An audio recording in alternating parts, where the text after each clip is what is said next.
साथ में मृत्यु हुआ हमारे पिताजी के, तो आशा हम देख रहे हैं कि नीतीश कुमार बनाएगा, जीतन नहीं बनाएगा हमारे नेता राहुल गांधी हम लोग साथ।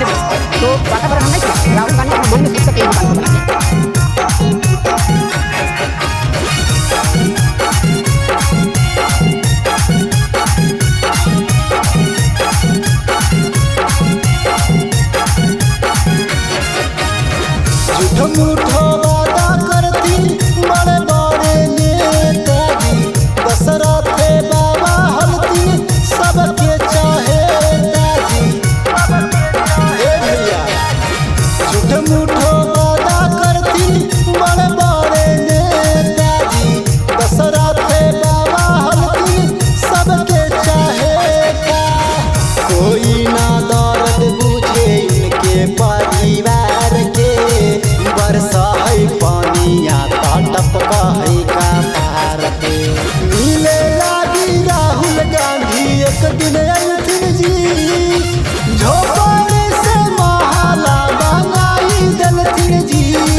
वादा वो करके दिखाए हैं, जनता के दिलों में जगह बनाए हैं।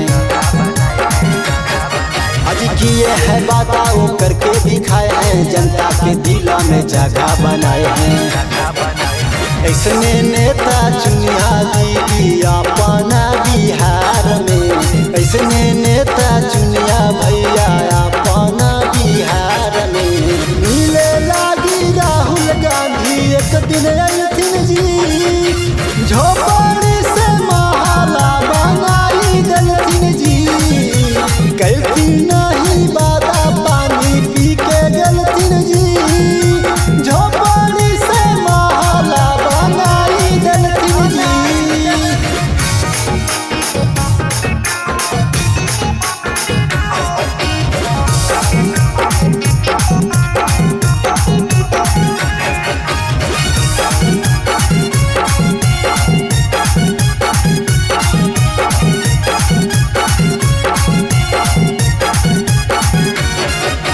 जैसे सोना जैसे अपना बिहार है, राहुल भैया जी का बढ़िया विचार है। अजी जैसे सोना जैसा अपना बिहार है, राहुल भैया जी का बढ़िया विचार है। ऐसे ही बदलाव चाचा हमनी के सरकार में, ऐसे ही बदलाव चाची हमनी के सरकार में। मिले लागी राहुल गांधी एक दिन झोपड़ी से महला बनाई दलथिन जी, कैसी नहीं